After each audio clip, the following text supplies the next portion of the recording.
There we go.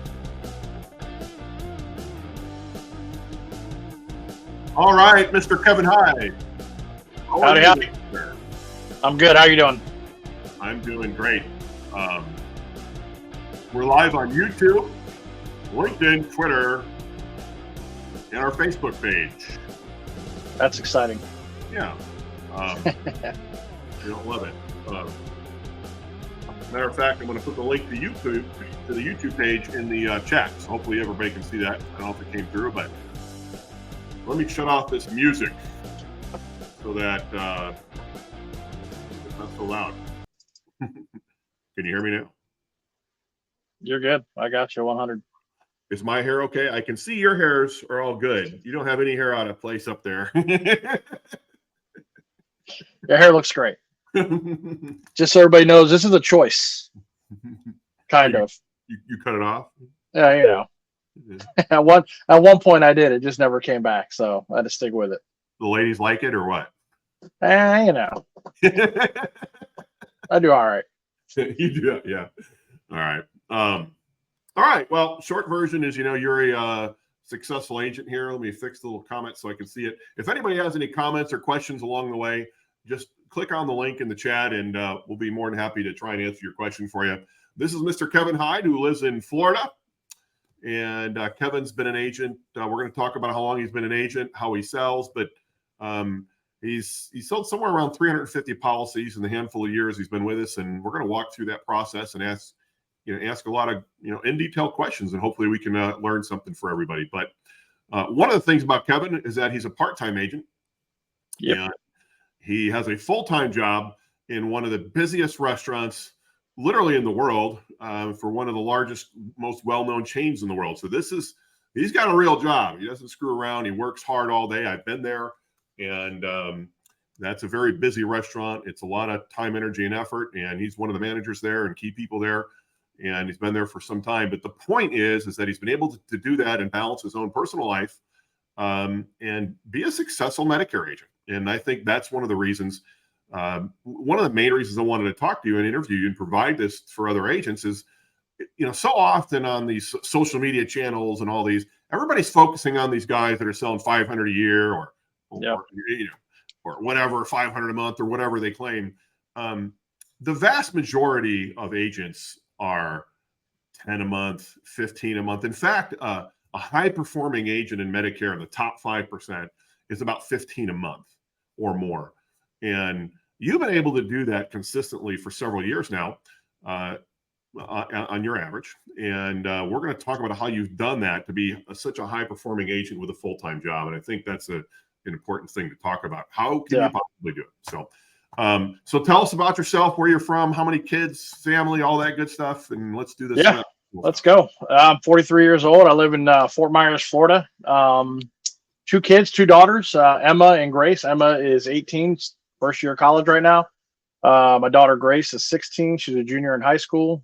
She keeps me very busy. But yeah, we're getting outer bands of a hurricane right now, but it's going north of us.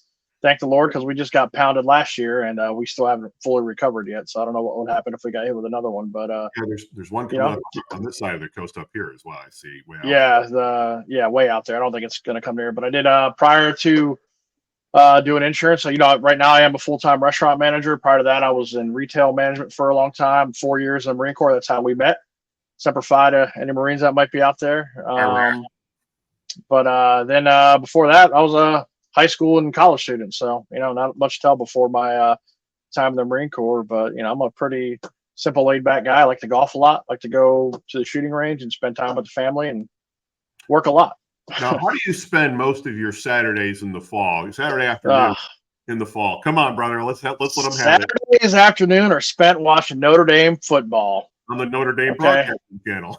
Yes, sir. Notre Dame football consumes me in the fall. You can give your heart to God, but your ass belongs to Lou Holt. That's right. Listen, I was in Pigeon Forge for, I'm a big Jeep guy. I was in Pigeon Forge this last weekend for the Great Smoky Mountain Jeep Invasion. Not Saturday. Saturday, I was glued to the TV watching Notre Dame football and the FedEx Championship all day. So I've got my priorities in order when it comes to that. So you and I met a long time ago, well before insurance. How tell everybody how we met? You kind of just briefly mentioned it, but Yeah, Marine Corps. I was second battalion, 4th Marines. I was in the weapons platoon, and you were platoon commander, I believe, 2nd platoon. third And 3rd platoon. I'm sorry, 2nd platoon. We used to detach the 2nd platoon a lot, Lieutenant Scott. But you and I spent a lot of time together, and that's kind of how we met. And after my stint in the Marine Corps, I got out in 2003 and kind of found you back on social media, and we've been kind of connected ever since. How many years were you in the Marine Corps? Was it 4? 4 years, 99 to 03. Yeah, I was so dumb I stayed in 22 years. Yeah, it worked out all right for you, I guess. That contract. Now, so we met in about, I think it was 2001-ish. Yep, 2001. Not far after September 11th timeframe, I think. Well, actually, I think it would have been 2002. I was in security forces in Georgia for 9/11. That was a pretty interesting. And then I PCS to Camp Pendleton in December of 2022. So I got it to right. I took my leave and I got there right at the beginning of 2022. Yeah. So 2021 I left security forces. So yeah. And so we were in the infantry together. We used to do all that fun stuff. My years are all messed up. Yeah, that's fine. That's how we first met. Now, when did you get your license and get involved in insurance? How did you get started? All that good stuff. Well, honestly, so I got my license in either late 2020, I think, late 2020, early 2021, maybe. And I got it. You know, I would see your posts on Facebook talking about it, and to be honest with you, I was like, yeah, sales isn't my gig. You know, I need to know how much I'm making each and every week, and I didn't really think it was a thing. And you were just always persistent, never directly, directing it towards me. We just put it out there.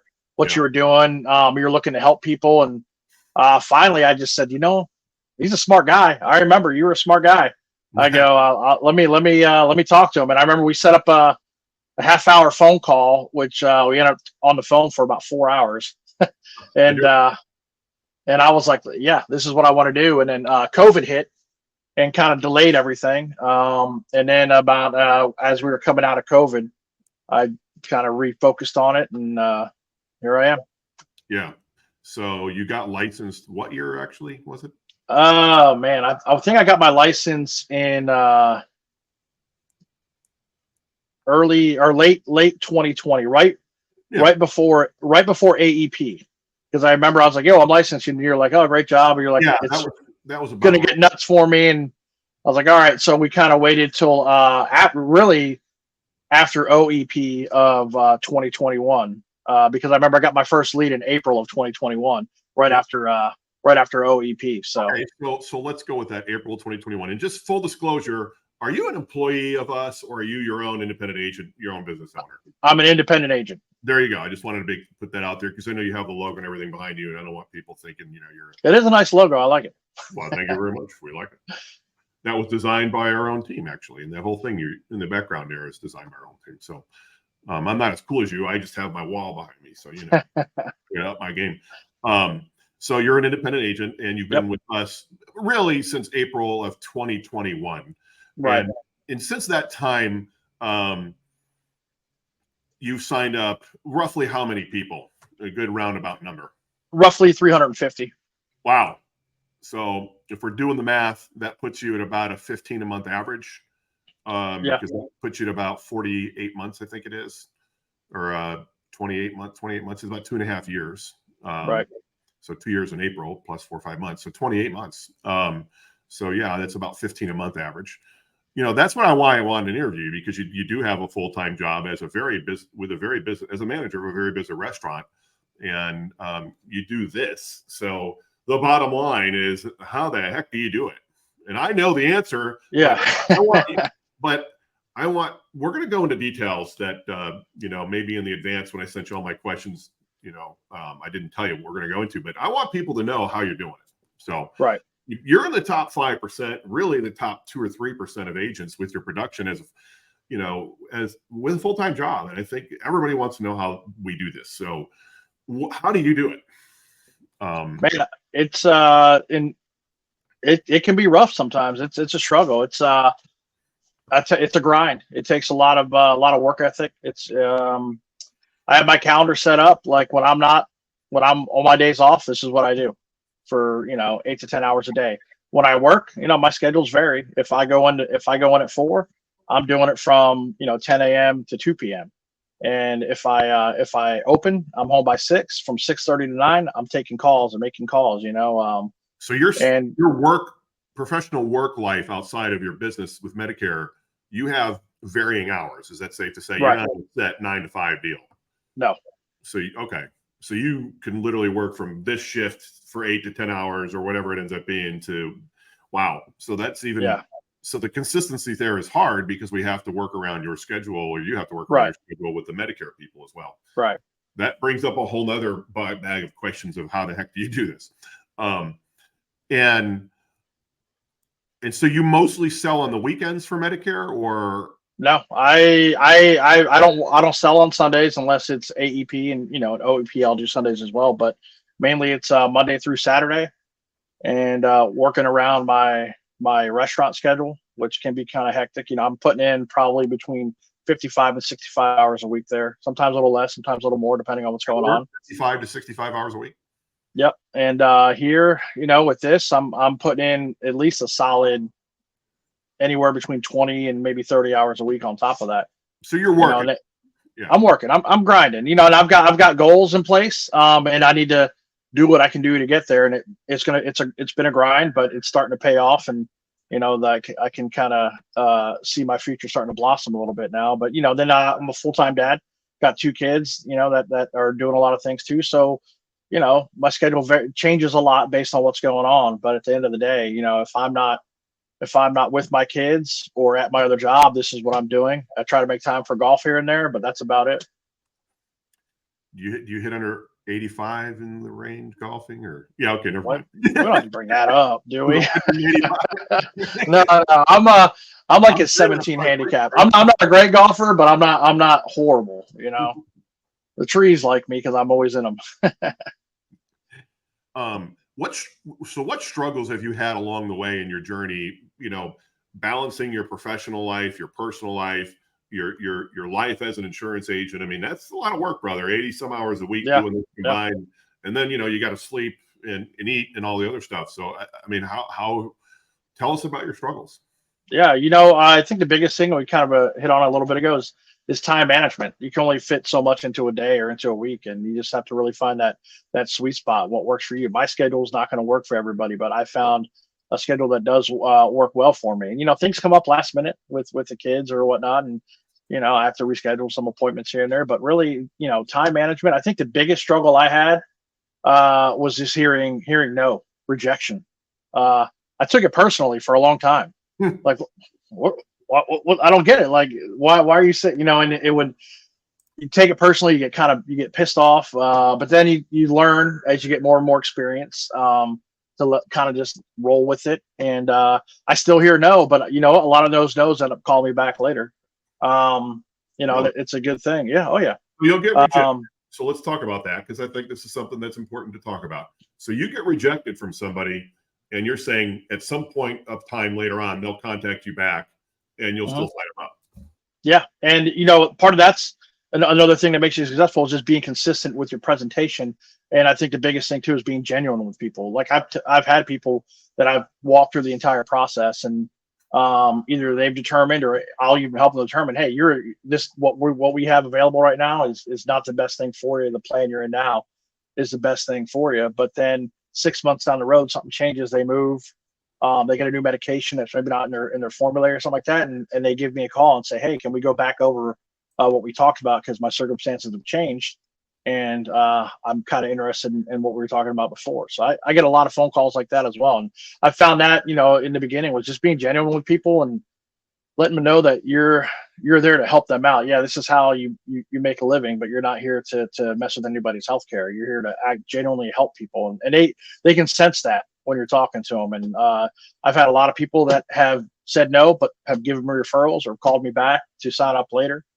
Call me back to ask questions and help them out. And, down the road, it pays off as well. So, I mean, it's never just a quick hang up when you realize it's not going to work out. Just, get them off. You want to move on to the next call, but get them off the phone gently, be genuine with them. And people respect that, and they tend to come back. Yeah, let's jump into that in a little bit more detail. But just for anybody watching, whether you're on YouTube, LinkedIn, Twitter, the Facebook group there, if you have a comment or a question, please throw it in there and I'll do my best to ask Kevin the question so that we can do our thing. But did you have a sales background before you started? There you go. No, I had a customer service background because I was in retail and restaurants, but not a sales background. I had zero sales experience. So other than, hey, do you want fries with that? That's about all you're. Yeah, pretty much. Or hey, why'd you send us back? What can I do for you? But you know what? The mentality of just trying to help people out and come to a good resolution for them kind of translate. But yeah, selling, no experience whatsoever. Okay, so do you think Medicare is selling, or how is your view on? Is it telling? Is it educating? It's educating. It's 100%, and that's kind of how I go into. You're educating them on their options and trying to help them make a good decision for them. And I think one of the crazy parts about it too, and this is where the education really comes into play, is when people are hell bent on, my neighbor has this, my sister has this, my brother has this, and I want it. And you say, well, let's talk about that. And then, it's not a one size fits all kind of deal. And you come to sometimes it does work out, but a lot of times it's, hey, you're on a different set of medications, or you have a totally different set of doctors. That plan's not going to work for you. So you just really educating them on all their options. And that's kind of where then it turns into a sales process after that. Okay. Now, are you selling mostly in person or mostly over the phone? 100% over the phone. So never in person, all over the phone. Eventually I would like to get there, but yeah, right now I'm 100% over the phone. Okay. And we got a couple of questions. Well, number one, are you licensed in other states other than Florida? And I know you are. Tell everybody how many states, roughly, best guess you have in terms of states at this point. I'm licensed in, right now I'm licensed in 48 states and DC. Yeah, so 48 states and DC. There you go. What state are you now? New York? No, Massachusetts and Hawaii. Yeah, okay. You need to get Hawaii so we can do a little tax deductible trip down there. So if there's any Hawaii agents, I'd love to have you in our Not a bad idea. Not a bad idea. And you personally. Not a bad idea. I'll cover the cost. Okay, so the next question. So we got about 48 states, basically 50 licenses, 49 licenses. Where do you get your leads and how? So where do you lead generation? Like, how do you do all that? How does that work? Can you everybody over and over? I got 3 questions about leads. Let's go over it. I know it's a question everybody wants to know. Everybody asks me the same question. So yeah, do your thing. I get my leads from you through AMS. I pay for my leads, and you can kind of get more into detail about that. But the way it's set up works out really, really well. Different packages for different level of agents and who want. You really can work with anybody on how much their ad spend. I think I started at $10 or $15 a day in ad spend, and I'm up to $50 a day now in ad spend. And eventually, I'd like to get to 100 plus a day in ad spend, and when I'm full time and really kind of cranking the leads and go at it. So I know that's what everybody wants to know. We're going to jump into leads some more. And again, bottom line, you're buying them from us, and we're providing the leads to you. Somebody just asked about ad spend. You started with, let's just say you had no money, right? Fair money. Yeah. I had a little bit of savings, and that's pretty much what I used to get me going.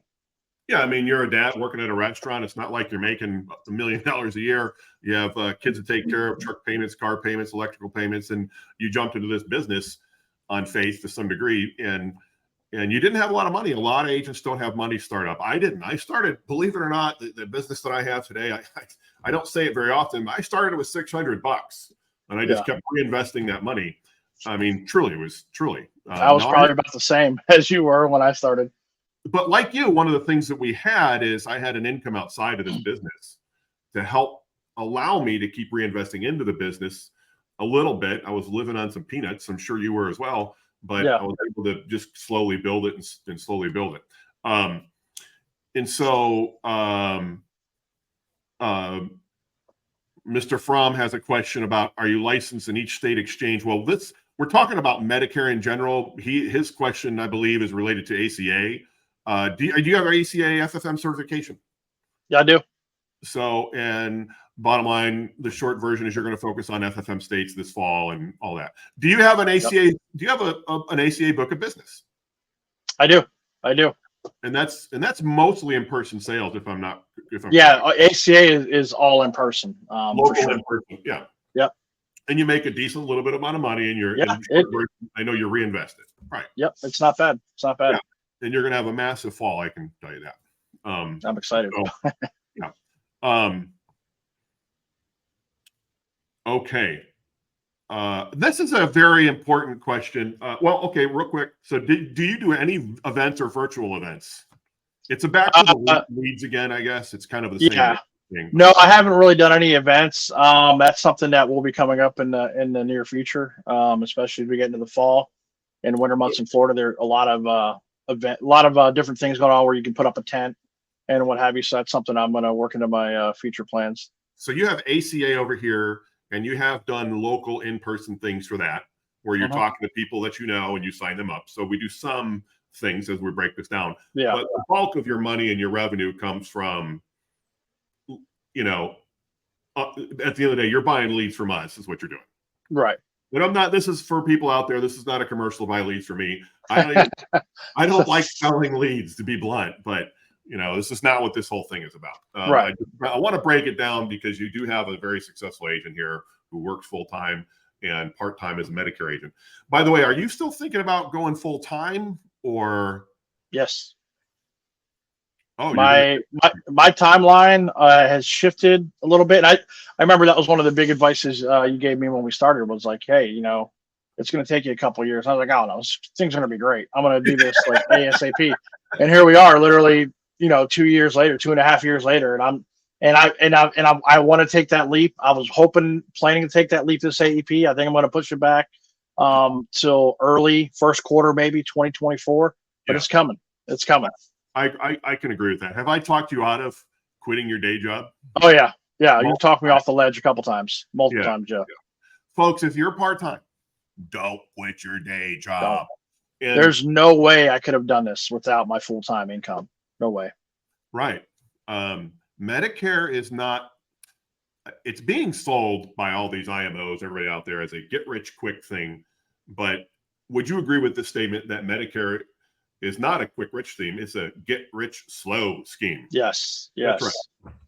It's a get-rich-slow thing. And I say that it takes 3 renewal years. You have to be in your 3rd year of renewal, personally, in my opinion, unless you just come out of the gate swinging, which is hard to do because of money and all the resources needed to do it. It takes 3 years of renewals before I think you go quit your day job. So there's a question here about AMS from Mr. Fromm. AMS is a marketing company that I own. I'm debating on whether I want to just get rid of it altogether and just put everything under Patriot or whatever. But AMS is a company that I own. It's a marketing firm, and I have debated on that. But we'll talk about what it does. It's not like I'm going to stop doing what I'm doing. I just might, for legal purposes, because the accountant's telling me to do things, I might just shift it over. How do you know? Great question here from I don't know who, but how do you know when you're ready to quit your day job? And for you, what does that mean? Like, how much money and revenue do you need to bring in for you? Different for everybody. Roughly about 1.5 times of what I'm making with my day job. And the reason why I say 1.5 times, because a lot of people might think, well, what if you're bringing in the same amount? Well, in this business, you have to spend money to make money. So I've got to be able to spend money on lead generation. I've got to be able to spend money on marketing events and things like that to help sustain the business. So you have to be able to, live comfortably on what you're used to making, but you have to have that extra revenue coming in to expand your business. So I'm looking at 1.5 times of what I'm making now. So one of the things I like about you is, even though you're part-time, you truly understand this is a numbers game and you have your numbers. And that answer that you just gave is probably the most intelligent answer that I've heard from any agent on any group, maybe ever, because nobody really truly wants to get into the hardcore numbers. So what you're saying is, if you're making $50,000 and that's in your personal life, and that's the job that you're making, and you're comfortable in, and you can live on that income, you truly need to bring in $75,000 in your Medicare business, because you're going to take $25,000 of that, using that math, and you're going to be reinvesting that into your business. Right. Using that. Okay. So 1.5 times your income needs to then put in 0.5, or, well, I guess it'd be 1/3 in that example, of the money right back into your business to keep it flowing. Okay. Love it.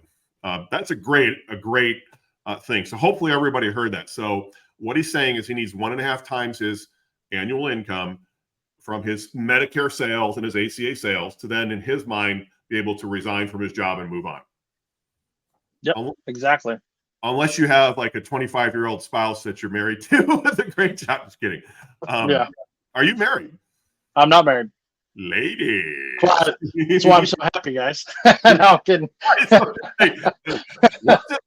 What's it like doing anything you want without, never mind, I won't go there. My wife's probably watching it. It's pretty good. Do whatever you want. Okay, so I love that. Bluntly, what do you spend per month what did you start at spending per month total out of pocket when you first got started? Whatever the math was, I was spending $15 a day roughly in ad spend. Can't even tell you what that is. Whatever. That's $1,500 a month, I guess. I don't know. Yeah, roughly. And then it's not even right now I'm spending roughly $3K a month. So you were spending $450, $500 a month, and now you're spending about $3,000 a month. Right. And what do you get for $3,000 a month? I get a good portion that goes to my lead generation, and the rest pretty much goes to the virtual assistants and some administrative costs, my CRM, things like that. But that's another thing too. I mean, so working full time. Wait a minute, you have virtual assistants? Yeah, I've got virtual assistants. They love me. I love them. I love them more than they love me. Trust me. You love them more than they love you. Guaranteed. Hey, buddy, I love them more than I love you. No, I get that 100%. I mean, they get it done. You wake up and you have appointments on your calendar. You're at work. You can't respond to everybody, and they're there setting appointments for you, letting you know what's going on. It's a beautiful thing. And somebody just asked, do you do any seminars? No, he doesn't do any seminars. This is all over the phone, and he does do some local ACA outreach for people that he knows in the local community. But in terms of Medicare, everything is over the phone. And we covered that a little bit earlier. I know you missed it. So you have virtual assistants. What I heard is you have leads coming in, you have virtual assistants, and you have a CRM. I do. There you go. And anything else that we should pull out? Besides your accounting, maybe that's about it. Yeah, so missing something. I don't know. Yeah. Yeah. So that's what I call the system, right? And so you have how many hours a day do your virtual assistants work for you? 24. So 24 hours a day. How many days a week? 7 days a week. 7 days a week, and that's got to be expensive. So you're telling me, for how much do you pay your virtual assistants? They want to know that. So it's. I think I know. What's that? I believe it's you can 25 at $25 a day. Yeah, you're definitely wrong, Ross. Oh. I don't know. No. Let's just explain it for everybody, because I know everybody wants to know the answer to this question. So I have a whole bunch of virtual assistants that are employees of mine. I pay them. Kevin pays me to ensure that he has a virtual assistant working for him 24 hours a day, 7 days a week. And everything is done through us as Patriot. Kevin, do you manage any virtual assistants? Nope, not at all. Who does it? I'm assuming it's you, because it ain't me. Yeah, it's me and one of our key virtual assistants who does it. Who's a real blessing to us all. But yeah, that's correct. And they do a wonderful job. Now, where are they located at? Philippines. Yeah, so we have virtual assistants from Canada, from the Philippines, from India, and even some from Pakistan. I have people from literally all over the world, but for what supports Kevin and our agents, we have virtual assistants. Those ones are located in the Philippines. I go there every year, usually for a couple of weeks. We host a nice big convention for them. I can tell you they're extremely well paid. None of them ever quit, and we have a waiting list of people to come on anytime we want, because we are probably one of the highest paying companies in all of the Philippines. Bluntly, we pay 7.5 times more in income than the average income of the Philippines. So, and there's way more than that, including when I take them to 5-star resorts and treat them like, you know, the kings and queens that they are. But so that's how we do that. And again, somebody asked the question, so you're paying $3,000 a month, how many policies do you write? How many have you written since you started? And you haven't always paid $3,000 a month, but that's what you're paying now. No, I haven't always paid $3,000 a month. Roughly 350 policies I've written since I've started. Somewhere in there. I average about 15 a month. If I write less than 15 a month, I consider that month a failure, and just on me. Like, I like to get to that 15 a month to really hit my number, and then during AEP, I'm somewhere between 75 and 90 during AEP. Policies sold, like people sold, like new people, not okay. Yep. What is your highest month you've ever done? I have no idea. What? It would definitely be during AEP. I believe it was 35, and then my highest non-AEP month was 22. So you wrote 35 policies in AEP in 1 month? I think that was actually the November month of AEP. That would be probably last November. Yeah, last November. Yeah, I spent a king's fortune that month on leads, and still killing me. But so thank you. Yeah. So you had mentioned a match. We do a match in that system. Everybody's different because everybody has a different thing going on. But the short version is we do a match for you. You know this. I typically match your ad spend with us at 100%. So if you're giving me $50 a day, I'm giving you $50 a day, as long as you're selling and hitting numbers that I like to hit. And I do that because, in full disclosure, obviously we're getting overrides, and that's what overrides are for. But by the way, do you get any overrides from me? I do not. No. And so many agents come in here and want to have overrides, and they sell 5 policies a year, and you're selling, 150 to 200 a year. Because the override, while you're not getting an override, you're getting the money back in the form of, the lead system and everything else for that. Right. It's how, when you first started, you started at about $15 to $25 a day. Yeah, it was 15 for the first few months. Yeah. Right. And that certainly didn't pay for virtual assistants, and that certainly didn't cover a CRM. And that was Sean hooking up a fellow Marine, because I knew you were going to do it. The entire system was set up based on my Marine Corps experience and the years I spent planning. And I won't even go into all that, but the system was meant to be for somebody like you. And I don't know that I can plug and play everybody into it. And I don't know that I want to plug and play everybody into it, because, it is what it is. But let me ask this question. How many leads does it take for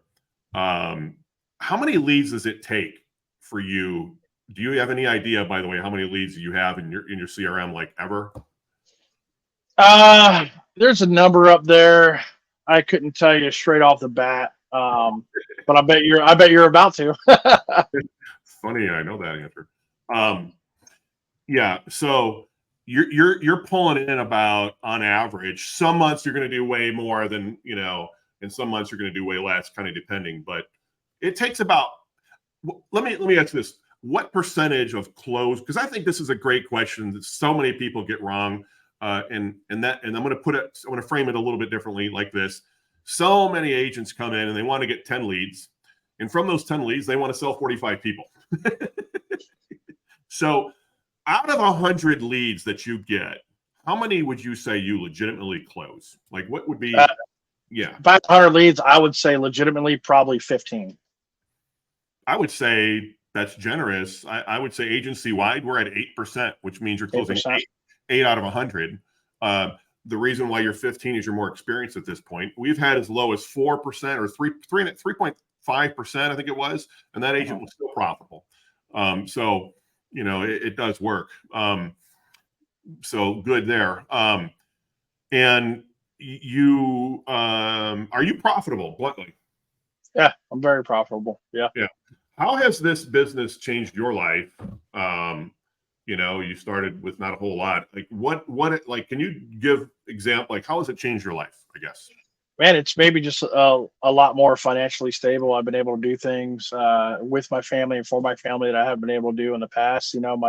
I bought my daughter a truck a couple of years ago. She had one, it broke down and wasn't really worth it too much. And I had a lot of money laying around. I was like, let's go buy you a truck. It wasn't a brand new truck, but it's a good truck. She's had it now for about a year and a half, drives it to college and back. I helped my youngest daughter buy her truck, stroked a nice little check to my daughter's college to help pay for her tuition.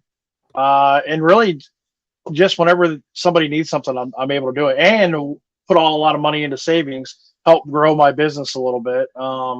And not struggle. I still have my full-time money coming in that pays my bills, and I'm able to do a little bit with that, but I'm able to live a life that I wasn't able to live before, and be comfortable and not stressed, about what am I going to do if something happens. If right now, if the engine of my Jeep blew up, I know I could put a new engine in it, or I could go buy a new Jeep. Did you pay cash for the trucks? Oh yeah, just stroked a check. So boom. So you have a Jeep and your two daughters have trucks? Yep. You're definitely a Florida redneck for sure. And I'm gonna tell you this, and outside of that, there's no way I could afford. And this was a very eye opening to me. No way I could afford the insurance on those things. After I added my daughters to my insurance and I saw what it did to my insurance bill, I called my mom and I was like, "Thank you," because I had no idea what it was going to be like. And I know I was a horrible teen driver. I got in a wreck, got a speeding ticket. I know that insurance rate was high. I had a sister who had a car, so yeah, it made me appreciate how much my parents spent on us growing up. Once that happened, I wouldn't be able to afford that without this. And I have never told you this, but one of the proudest moments I've had is your upline, because I know where you started, and I know you didn't have a lot, was when you bought your oldest daughter, I believe it was, that truck, and I knew you had paid cash. I just wanted everybody to hear that. For me, it was a proud moment because, I could have sat here for years, and I'll say this, I guess, I would have made millions of dollars, and I still, I'm not poor. I would have made millions just working kind of by myself. And, why did I start my agency, and why did I start what I have now? I definitely didn't have you in mind. It was my son's football team, actually. And there was these young kids, they're all graduating from high school. And, there was a day when we had factories, and if a guy didn't want to go get go to college or whatever, he could make some money and earn a living and raise his family. And you just can't do that today. And without going on down all that, I saw all these kids that were just incredible kids and football players and all that. And, I was coaching and all that. And I just said, I got to help these kids. And so I started what I did and what you are now doing with that in mind. What I found is that along the way, it's people like you that really want it. It's not necessarily the young kids, but that is how I designed it. So let's going to get to some questions here. From Mr. Fromm, so you do roughly 15 a month on average. What percentage is MAPD, MedSup, and Part D? Like what percentage is MedSup? What percentage is MAPD at this point for you? That's actually really easy to answer. I've sold 5 Part D plans in the 2.5 years I've been doing it. 0 MedSups and all MAPD or MA only plans. Yeah. And that is a product of the way we advertise for those particular leads that you happen to be working. In my office, we're about 50-50 with people that are in person. When we do seminars, we do lots of seminars in our area and all over the state and all that. Half will buy and half a supplement, and half will buy a drug plan, or excuse me, an MAPD or, and all that. And of course, a large chunk of those will buy multiple other plans. But that's from T65 seminars and seminars in general. When you're over the phone, it's a little harder, I think, to do supplements. The lead generation is just different. But we have focused early on MAPD. We did that for a reason. And I did that because I believe the market capacity is 80%. And right now it's still at about 50%, meaning about half of the 60 million people in the United States have an Advantage plan and half have original Medicare. And I believe that it's going to go to 80%. I've seen others throw out 60% and so on. look, I know my numbers aren't wrong. It's going to 80%. And it's simple. 8 out of 10 people over 65 or above have no money, and they're 100% dependent on Social Security. And Can't afford that stuff. they cannot afford a med supplement. But frankly, they can't afford any payments with an Advantage plan. But their mindset is, okay, I'd rather have these benefits for nothing and figure it out later than pay $150 a month for a supplement. I always tell everybody that 100% of the time they should buy a supplement. But if they cannot afford the premium, get a Medicare Advantage plan. That's my personal opinion on how I approach the world. And we tell that to everybody, but a lot of people are choosing Advantage today, and it's going to get more and more and more, despite what all these organizations want to do and what people are saying. When I did my financial security license, I really studied the market, and the market at that time was about 30% Advantage and 70% original Medicare. And the numbers are not lying, and there's still is happening every day. And this is why it's the greatest opportunity, maybe in our lifetime, to earn this kind of money or any kind of money you can truly make, where you can really have a significant impact on your financial wallet. And that is 8 out of 10 people who are 65 and above are 100% dependent on Social Security. They simply can't afford what they've been promised, and they're angry. And the bottom line is they're going to go into Medicare Advantage one way, shape, or another. And there's nothing anybody can do to stop it, because I won't go into the politics of Social Security and all the things that happened there and how these people got robbed. But the bottom line, they have no money and they can't afford a Medicare supplement. Some are just doing it because they have no choice in some markets. For example, I was talking with an agent in Montana. They don't have great Advantage plans there. So it does depend on where you live. But as the carriers go into new markets, there's going to be a lot of people, signing up for those plans. So great answer there. 50 or 100% for you, MedSup over the phone. Med Advantage over the phone. Is what you said. Do you have so you didn't have experience selling. Do you have a script, or how does that work? How did you learn how to do all that, I guess? Yeah. Script. Yeah. Where did you get the script from? From you. So we have a script that we give agents, and we go through. Have you had compliance issues? Zero. So it's a compliance script that we follow, and knock on wood, we won't have any compliance issues. No, sir. All right. Insurance is crazy down here. I'm guessing that's Florida. It is crazy. I'll tell you, I love Florida, though. Lots of Medicare Advantage, lots of seniors, lots of everything, lots of money down there, lots of annuities, lots of life insurance, and lots of good weather, except for maybe right now. Now, yeah. What CRM are you using? Again, what do we use? Our CRM? Yeah.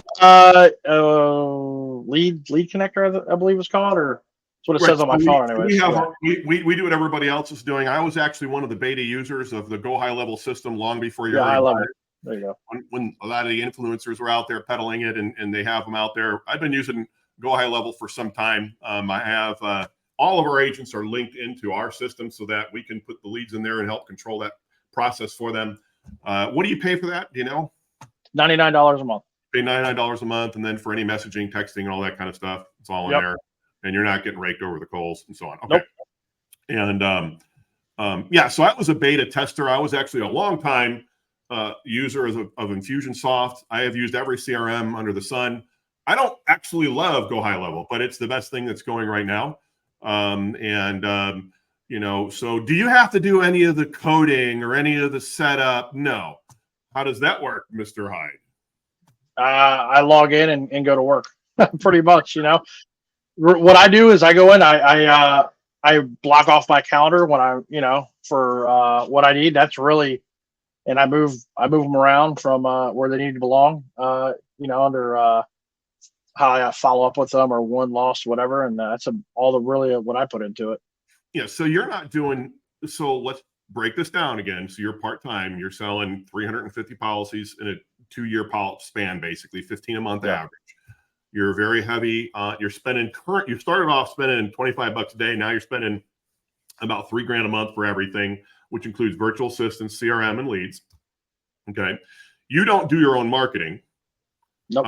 And you don't have to worry about manipulating CRMs or doing any work whatsoever behind the scenes. Zero. The only thing you have to do is worry about making calls, selling people. You got it. Yep. And then you do your own accounting. Yeah. as well. So those are really the things that you spend your time, which is very limited because you do have that full-time job of working roughly 70 hours a week. And you're putting, what'd you say, 50 to 60 hours a week? Was it 60 hours a week? 55, 65 hours a week into that, and then about 20, 25 hours a week in this. 60 full-time and 20 part-time as an agent. You just don't have time to do all that stuff. It's almost impossible if you're a part-time agent, unless you happen to know how to do pretty crazy lead generation to be able to pull all this off as a part-time agent. And so many agents come into this with great intentions, with no plan, and they fail. And they do because they can't do it all. I mean, it is just impossible to do. In my opinion, if you're part-time, it's difficult enough if you're full-time, and you're actually selling full-time numbers working part-time. That's what I think is so important.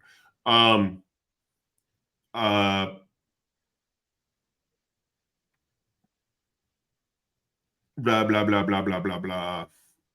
Do you use the CRM for recording your phone calls? Yes. All the phone calls are recorded in the CRM. Yep. Yeah. And so in our office, we take those calls and we actually store them into a separate CRM to make sure that we have them for 10 years, but you have them. I don't know if you do that, but we do that. Actually, after our last training seminar, I went out and got a 2 terabyte hard drive, and now I just move everything into the 2 terabyte hard drive into a folder under each client's name so that I know they're there no matter what. How do you do scope of appointments then? All my scopes of appointments are verbal. Oh, verbal. So do you ever get signature scope of appointments? I do not. Okay. We do in our office. We sometimes do them signature where we send them a text message. They sign off on it. It comes right back in. It goes right into our drive. We have some agents that do that. My brother's an agent in California. That's what he does. He uses the same system that you're using, except he just gets signatures. Most of our agents out there are just doing verbal scope of appointments, which is approved by CMS. And so you just go right into that at the beginning of your presentation. Yep. It's in the script. Word for word in the script. So you don't have to worry about it. Exactly. Yep. So you don't really have to do a lot of thinking. Man, that kind of hurts a little bit, but yeah, no, I don't. I was going to make a Marine comment in there somewhere. No, that's exactly what I was thinking. It's Marine proof. Well, funny you mentioned it's Marine proof. But again, the whole system was designed based on my experience in the Marine Corps, and when it really hit me bluntly was well before I was planning the inauguration for Obama's second inauguration. And I dealt with thousands and thousands of people who all have these government jobs. And it was very difficult to get everybody to go in this direction because everybody wants to go this direction. And it really changed how I viewed people and organizations and how I, did things without going into detail. And so when I got into Medicare, I failed miserably. I would love to tell everybody I came out of the gate shooting and I was making it and so on. I'm going to fast forward to the whole thing. I had some income. I was able to, because I'm retired, I have money coming in. My wife does work. She has a good job as a teacher. So we were fine. We were at least feeding our family. But I was able, because I had that money, just like you have that job, I was able to continue going on. And I made lots and lots of mistakes because I had nobody to teach me.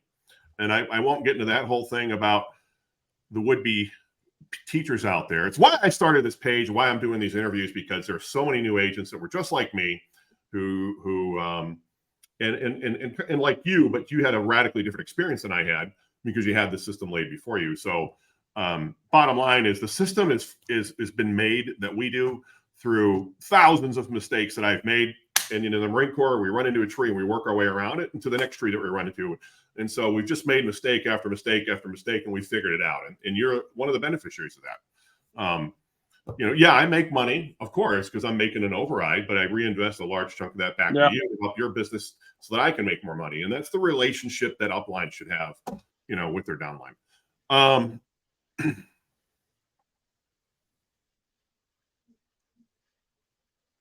So we talked, do you ever work a T65 lead list and cold call? No, don't do any cold calling. I couldn't think of a bigger waste of time. I know some agents do it successfully, but for me, I'm looking for guaranteed predictable results. I know that if I'm at a 12% close rate of leads and I get 100 leads in this month, that I'm going to have 12 sales. I don't know that if I call 100 T65 people, that I'm going to get 12 sales. But if that works for you, then I would say do it. That being said, we have a list of every T65 in the United States for the next several years. and we give those leads to our agents as they want to. If they do seminars and all that kind of stuff, we give them all the leads they can handle. Those aren't really leads; those are just data points. But if you need a mailing done for you, T65 seminar or whatever, that's where those come from. And so we literally have every single T65 in the United States and Puerto Rico as well, and DC. So we know how many there are nationwide, and it's a pretty staggering number. Where do I get those lists? Because everybody asks me. The bottom line, I have a really good source for those lists, and I don't ever give it up. So it's very expensive, but it's what upline should be doing, I think, for their downlines. Thoughts on a new agent doing retail a couple times a week? Would you do retail? What I think what they mean by retail is setting up like a booth or something. Yeah. Yeah. I would do it. I just, full time, I would definitely do it. Part time, I just don't have the time. I've got, so much going on with my full time job, my family, and this. But full time, I would definitely set up shop. Listen. We have a huge Oktoberfest party here in Cape Coral, actually, at the German American Club, and there's tents everywhere. There was a Humana tent there last year, and I went up and started talking to the agents. They were captive agents for Humana, and I started getting into them and how many they sell, and I kind of giggled at the number because it was lack of a better term, it was pretty weak, So I would love to set up tents and things like that, but right now I'm just not where I can do that. But yeah, eventually I'm definitely going to be doing things like that. I think it's a good investment. So that question, thoughts on a new agent doing retail a couple times a week? I do it every day. You either have time or money. If you have money, you can buy leads and things can happen pretty quick for you if you have a good lead source. If you don't have money, and so many don't, you have time, hopefully, and you should set up lots of events. We do our events locally as well. We just did one a couple of days. We did 2 last week. And I think we walked out with a total of about 45 leads from that. Yeah.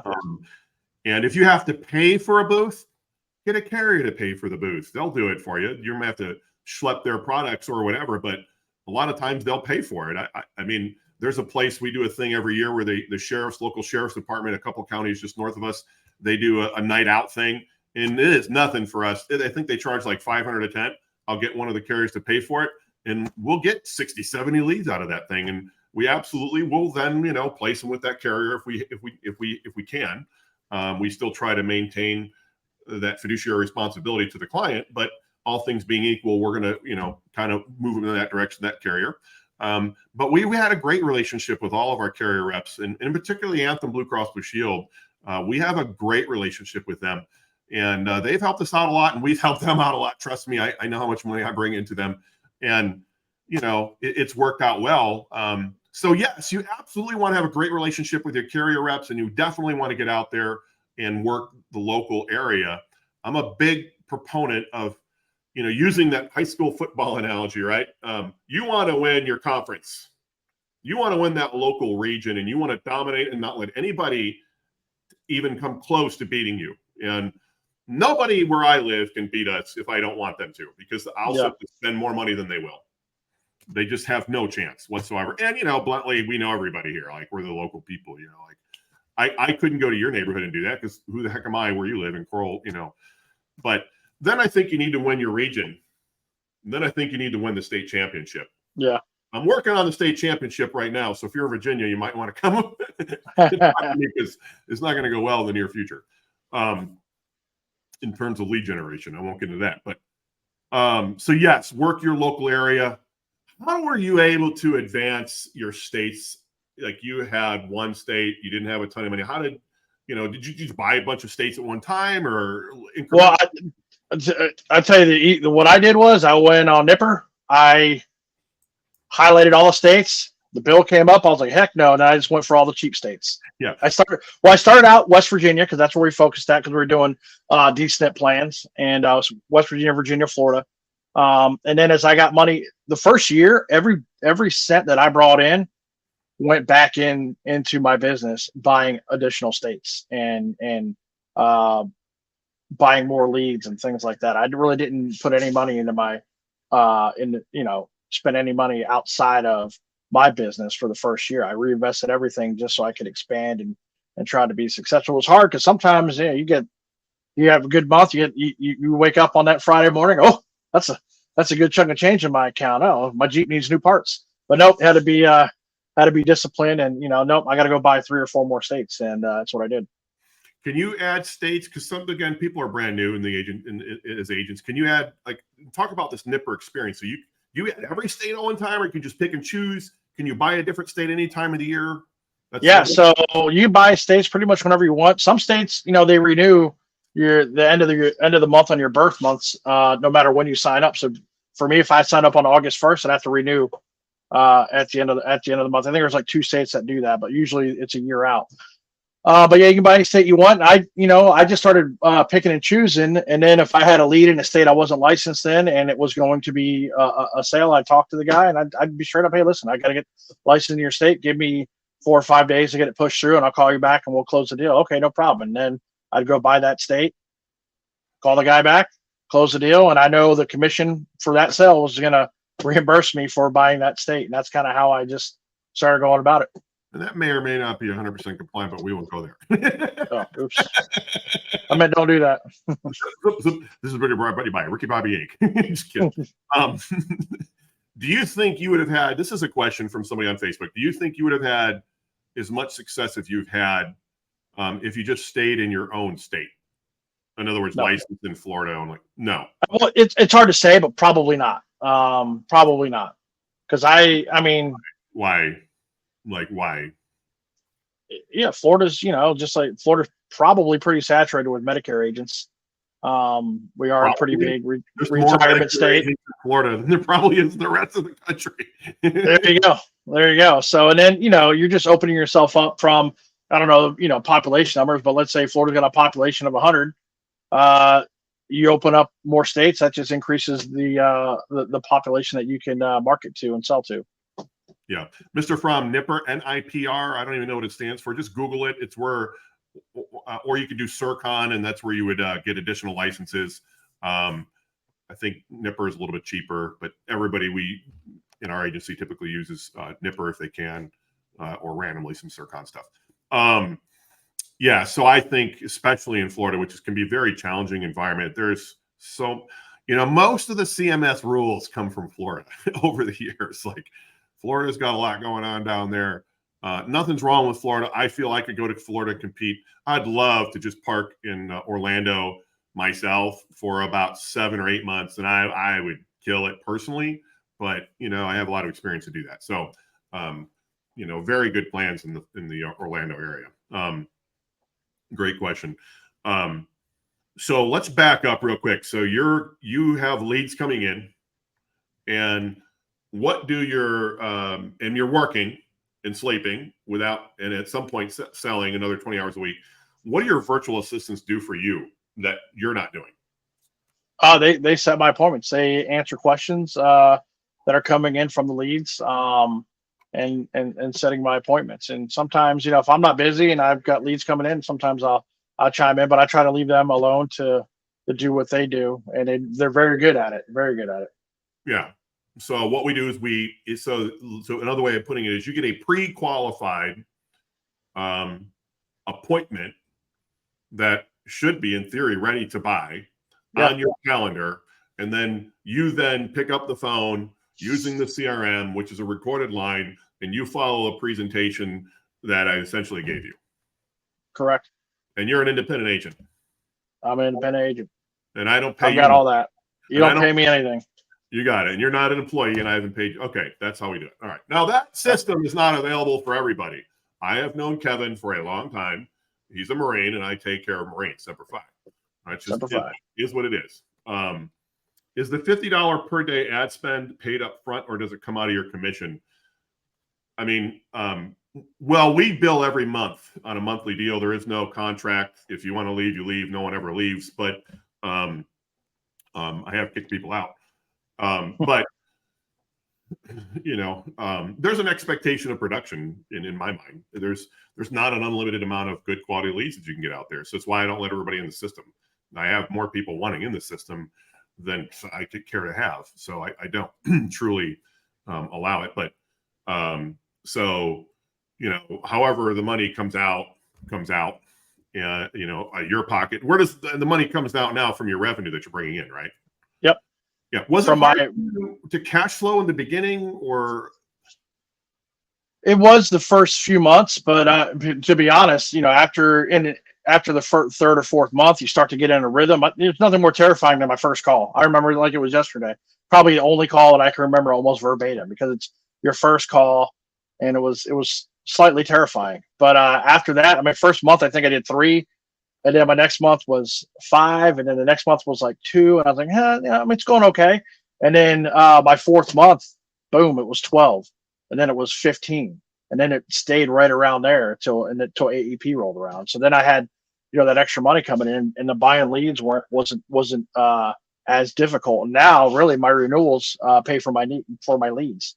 Yeah, they pay. So I get my renewals in, and that pretty much pays for everything else. And then my new commissions, I could use that for additional marketing or for Jeep parts. I don't know. It goes to truck for your daughters. Okay. Yeah, right. Or Fine. or hey, she needs something for school. Here you go. What you got?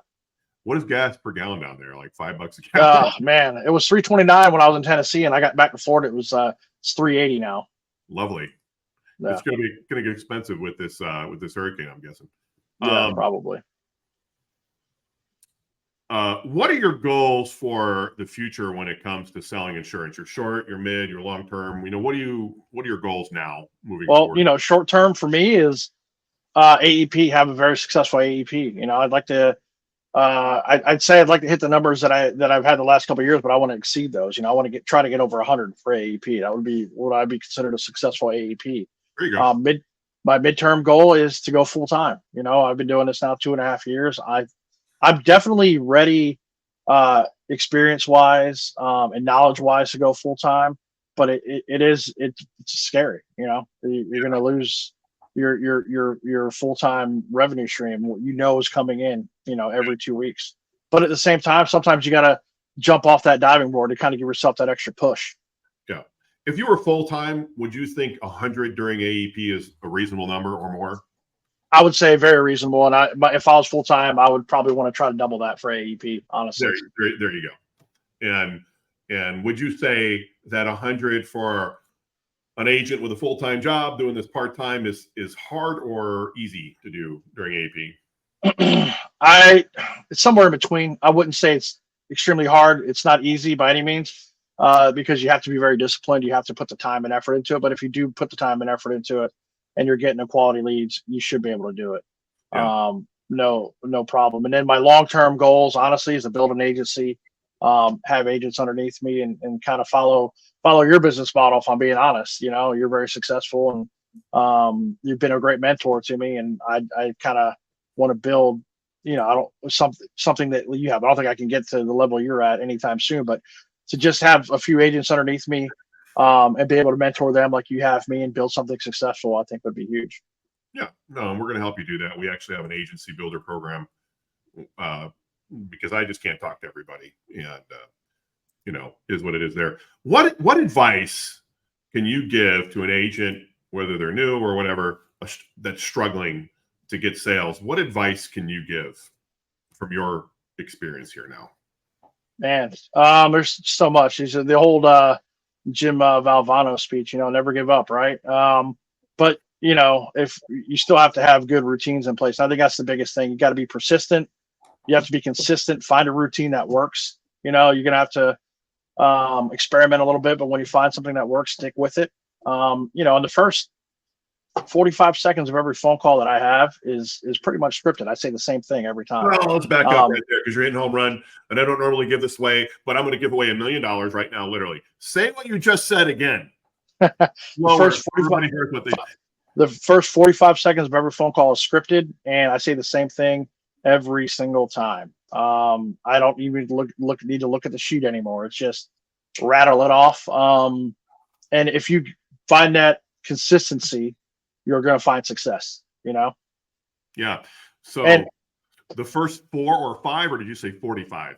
45 seconds. There you go. Okay. Yeah. So when we train people here in our office or independent agents, a lot of times it is nothing for me to spend an hour or 2 hours on the first 2 sentences, because you have to get that introduction right. It has to be I won't go into it now, but it is vital. And you have to get it down. You have to have certain tonality and pitch and all this kind of stuff to really get it down. But frankly, at the end of the day, it is Medicare. People are still going to talk to you, even if you're just bad at it. Because what I like about Medicare is it is so confusing for people. You just have to be a good educator. You don't have to have a lot of raw sales ability. But if you have a lot of effort, you can make a lot of money. Yeah. And I'll say another thing is, this is the one that I've found to be really helpful. Just be genuine with people. If you don't know the answer, don't make something up. Let them know. Hey, I don't know that. That's a great question. I don't know that answer. I said that a lot in the beginning because I didn't know everything, but I'd always come back with the answer. Google is your friend. You know, you find a lot of this stuff on cms.gov or whatever. A lot of the answers to your questions there. But just be genuine with people and let them know you're there to help. And sometimes helping them is just reassuring them that they're in a good plan. You know, and again, like I said at the very beginning, a lot of those people will call me back later or send me referrals because they know that I have their best interest in mind. I'm not just there to try to push them into a plan to make money. And it goes a long way. You just being genuine with people. Okay. This is coming from a Facebook user again, but I'm going to ask it in two different ways. The first one is a little bit back ago, you said your first phone call, you just had a lot of anxiety, maybe fear. Describe that, will you? Because so many, I went through it.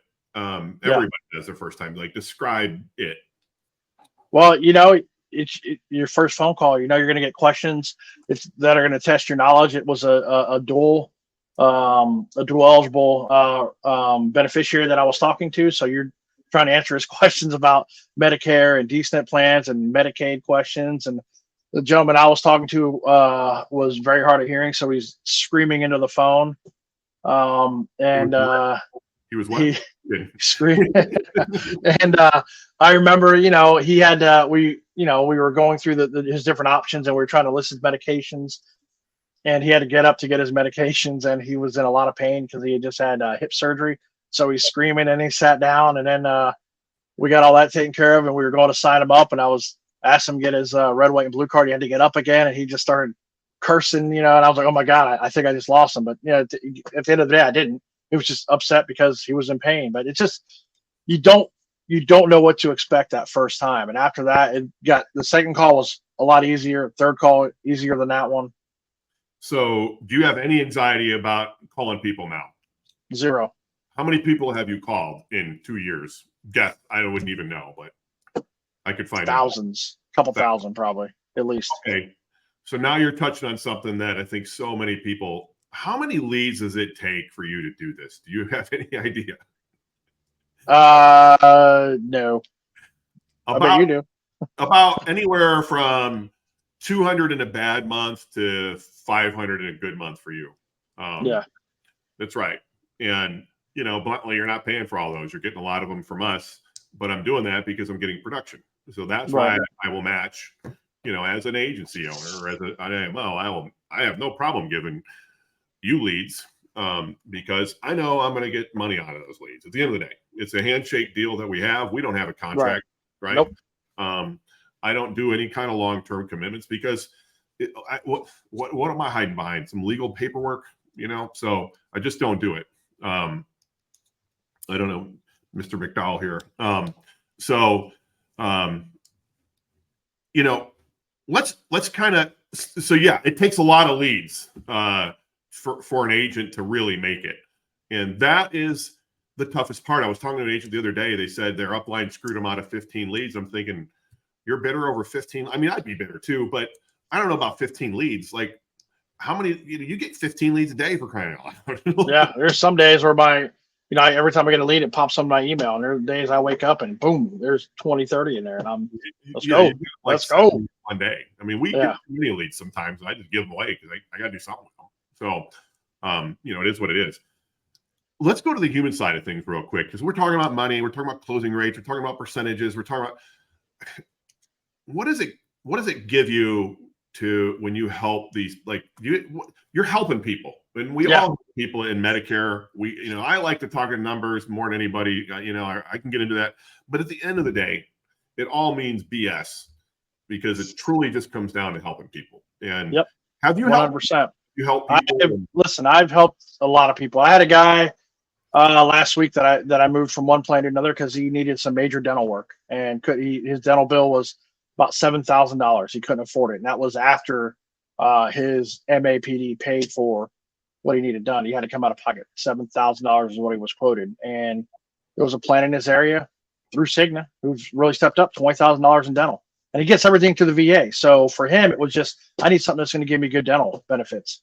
And we got moved over to that plan. And the guy was tearing up on the phone and said I was sent from God. He said, matter of fact, he said his God is a great God, and his God put me in his path to help him. And he thanked me, and it makes you feel good at the end of the day. And you know what? If the plan, if I wouldn't switch a person like that just to switch them, like there was a reason to switch him because it was the best plan for his needs, and that's what we put him in. Maybe when he was put on the other plan, it was the best plan at that time. But now things change, and we moved him over so that he could get his mouth taken care of. But I told him there's with that plan there's going to be copays, this and that, but it's not going to cost you $7,000. And he was very thankful. And you get a lot of the people that you talk to that are just, hey man, really thanks, appreciate it. They're just looking for something that's going to give them a little bit more money back or this and that. But then you have people that genuinely need help. And those are the ones that, when you can help people like that, it means a lot. It makes you go home at the end of the day and feel good about yourself that you're out there actually helping people, making a difference in their lives. Yeah, I mean, I can think of two for me. In one story, I didn't make any money whatsoever. It was an HIV patient, and she was taking a medication that was that was $15,000 a month or something crazy. Oh. And this was in the Virginia Beach area. And, I couldn't help her, but I couldn't stop thinking about this person as a human being. And so I made some phone calls to some people I know. We got her in touch with a medical school down there, which happened to be very close to her house. She doesn't have a car. I mean, it's just a bad situation. It won't go into her deal. But bottom line, she had HIV and needed medication or she was going to die. And we were able to get her into that medical school. I didn't sell her any plans, I didn't make any money, but I just couldn't stop thinking about this person. And what I did is I got her in touch with the medical school, and they had her come in. I don't want to say experiment, but they wanted to help her, and she would be like a student for all the student doctors, and not experimental medication or anything, but she's getting her health care through this medical school from these doctors in training, and they're giving her free medications. And she's still there to this day. That was 4 or 5 years ago at this point. I call her every so often, but it's not about the money all the time. I mean, for me, I definitely can focus on the money, and I think we all can, and it's important. We got to pay our bills, but the true focus has to be here, in your heart. And that's where the money comes from. You know, it's not from, the numbers stuff. It's great. But if you want to be a numbers type person, you have to be, I think, but it truly has to come down to people and having people in your heart. And I think it's the same thing for agents, for downline agents and your upline. I have a wonderful relationship and partnership with the people I work with, and with you and all of our agents for the most part. So it's why I don't do contracts. I mean, it just, if you want to go, then by all means leave, but I know it just won't happen because it never happens. So let's move on here. We're going to get to the end. What advice would you give to a new agent starting out? I've seen a few questions like that, and I had it on the little questionnaire thing I had ready for you. What advice would you give? Man, just be able to manage your time.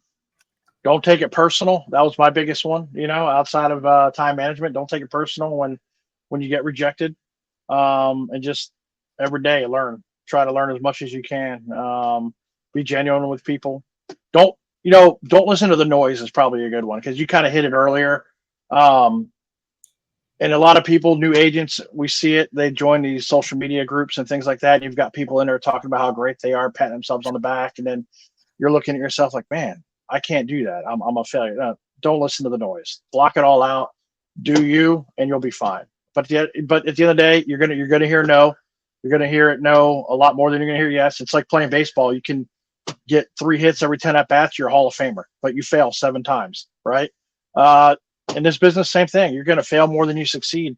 calling failure just a no or a rejection. But if you stick with it, you'll hit your stride. You'll do fine.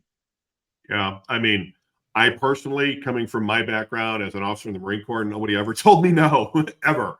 And when I got involved in the insurance business and in Medicare, and I did final expense and all that, isn't the first time in my life I was getting a lot of no's, and I struggle with it. I would stay up the first year, as I said, I struggled with this, and some of it was transitioning out of the military and so forth. But I remember one night it was like, midnight or something. I'm staring at the ceiling of my bed, and I had sold somebody early in the morning, and I made a really good commission. It was about $1,000. Okay. But I probably talked to 25 people that day, and all except for one told me no. And for some reason, for about a year, and that day included, I always just focused on the rejection and never on the positives. And for me, my turning point was I was sitting in bed looking at my ceiling, and I feel like a failure. I mean, nobody ever told me no in the past, and these people told me no all day long. And I just started thinking to myself, well, what's the positive? Well, the positive is I made $1,000, and it just hit me like, dude, you just made $1,000 today. If you did that every day, you make, I made more money in 1 hour than a household makes in a week in America. And you have the ability to do that in this business. And I was a rookie in those days. Now it's nothing for me to do, when I'm really selling 3, 4, 5 a day, if I really want to, on a good day. And I know you've had those days. What's your highest total sale day? 7. What's your lowest? 0. Have you had a lot more zeros than sevens? Oh, a ton more zeros and sevens. Have you a lot more zeros than ones? Yep. Yeah. It's hard. The mental aspect, I call it mental state management. I think that's the hardest thing for everybody, because, man, if you're at a 7% closing rate and you're focusing on the 93 like I did, it's a long, tough road full of anxiety and difficulties. But the truth is, you can become a millionaire on those 7 people. Yeah. That's the truth. And it's just, for me, it's at this point, how many times can I buy 100 leads? If I can do it every day, I'm going to get to that million quicker. And, that's the truth. Do you think, by the way, that, not to get into, that you in this business could be a millionaire at some point? Absolutely. How long do you think, based on your numbers and all that, if you went full time in this deal, how long would it take you to get there, would you say? Ooh, I'm not very good at math, but if I was full time, I would say I could probably get there in 3 to 5 years. Yeah, 5 years. I would say 5 years. 3 is a tough one. You'd really have to, really do it. But I think 5 years is reasonable. May sound unrealistic, especially if you're brand new coming out of the gate. But have you ever had this experience where in the beginning you were let's move it more towards now, where people just say to you, man, Kevin, I've talked to 10 other agents and you really know what you're talking about? All the time. Why is that? Like, I know what I want to say, but I want to get you to say it. So how did this happen? Man, I don't think I have the magic answer you're looking for, but just studying and learning and asking questions, you learn things. And you know what? Even talking to my clients with the experience they've had, I'll give you an example. I talked to a client that had TRICARE for life, and I didn't close the deal with them, but I picked their brain. They were on a MA only plan, had TRICARE for life, and I just kind of, do you mind if I ask you a couple questions? Yeah, no problem.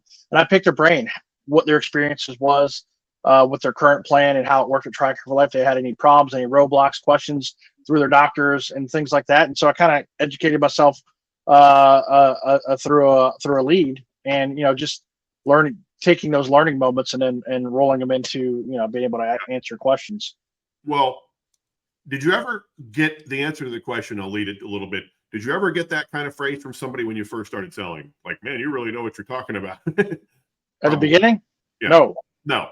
And so the difference between then and now is experience. Reps. You got to get reps, right? You got to get at bats, whatever the phrase, you got to get repetitions. And there's only one way to get that. And that is how? Dialing the phone.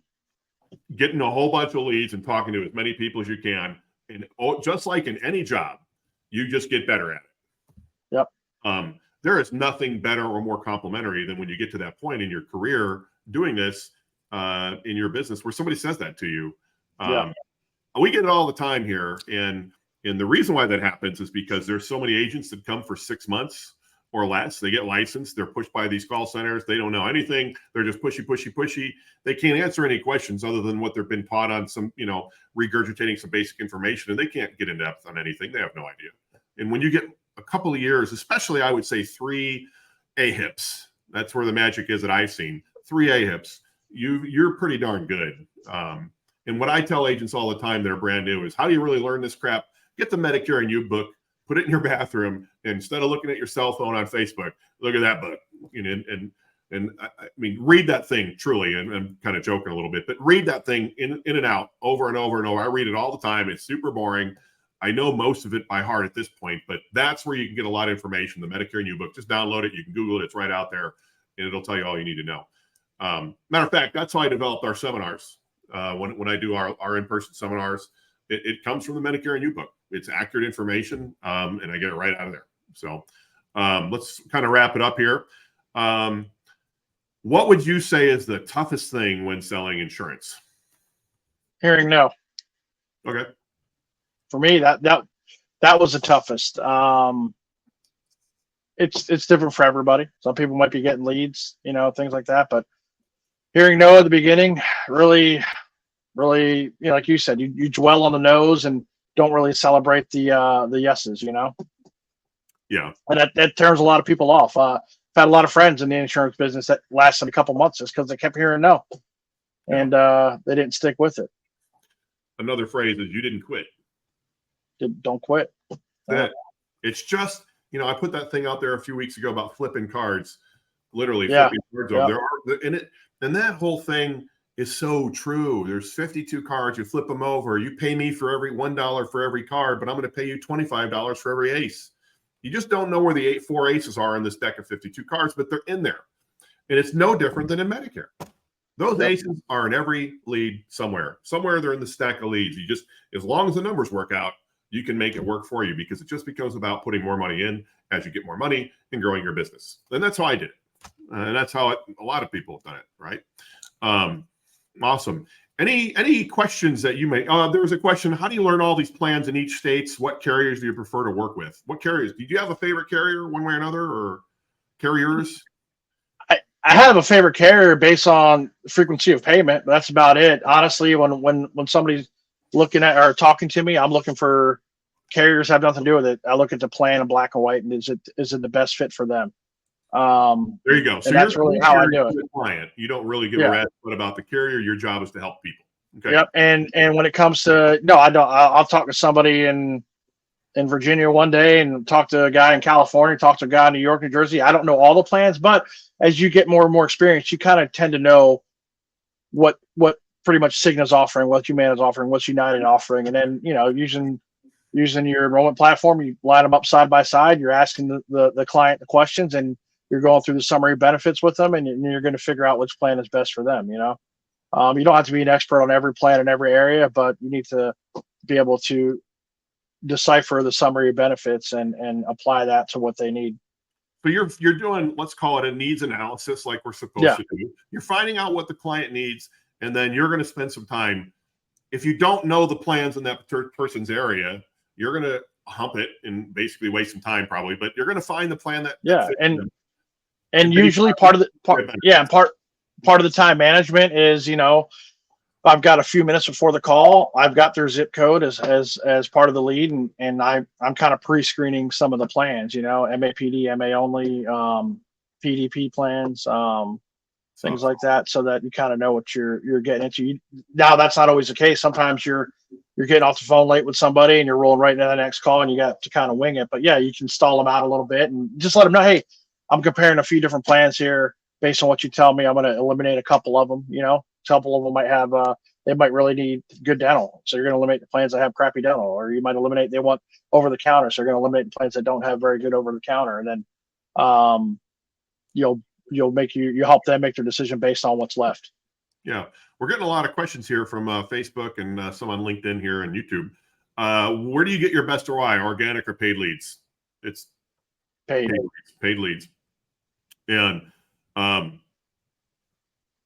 yeah, I think it could also be TOI, time of investment, right? And return on investment. I think it depends on what you have available.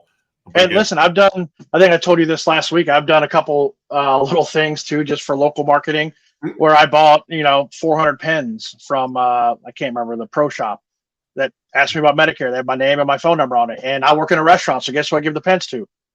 My servers, because pens get stolen, and I take them to all the other restaurants that our franchise owns in the area, and drop off 200 at every restaurant, 100 there, 100 here, and I've gotten 3 or 4 phone calls from them. If I close 2, that pays for my pens and then some. So little things like that. Are you giving all away our secrets right now? Did you say something about our pro shop? I don't know what you're talking about. So, okay, tell everybody what the pro, because I never even talk to anybody. I mean, I get agents that ask me stuff all the time. I, to a man, never mention the pro shop, but go ahead and tell everybody what the pro shop does for you.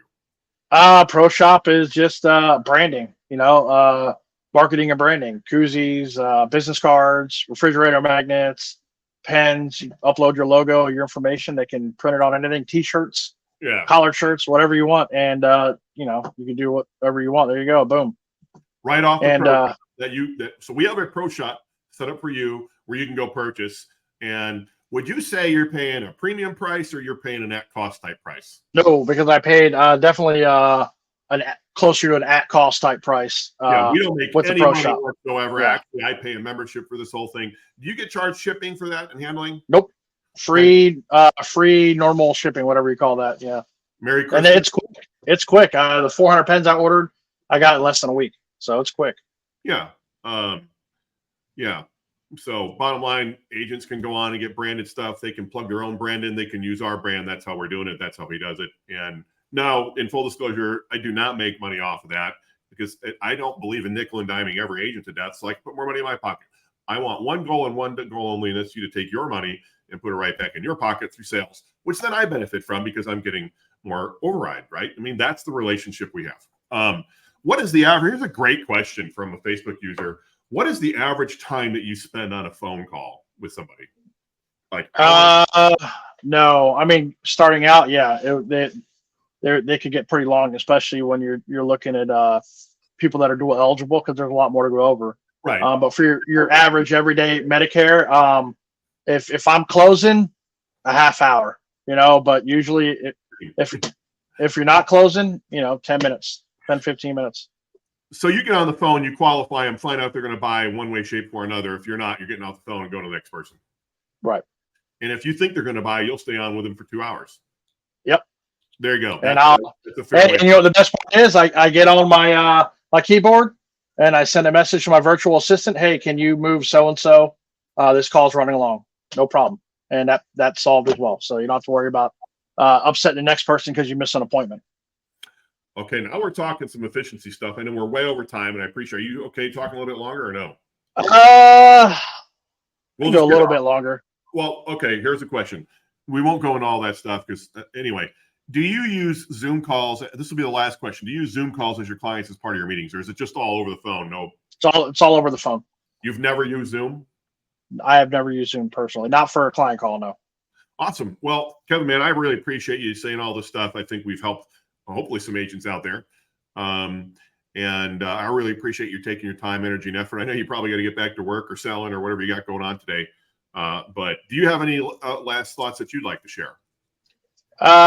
Just keep at it, man. It's a good business to get into. It takes time, it takes effort, it takes energy. It's a grind, but once it starts rolling for you, it's so worth it. I mean, yeah, the money's good, but like we kind of talked about it earlier, helping people is probably the most rewarding part, because there's a lot of people out there that just don't know anything about Medicare, and you're just educating them and helping them get into a better area as they age. And we all know as you age, healthcare becomes a lot more important.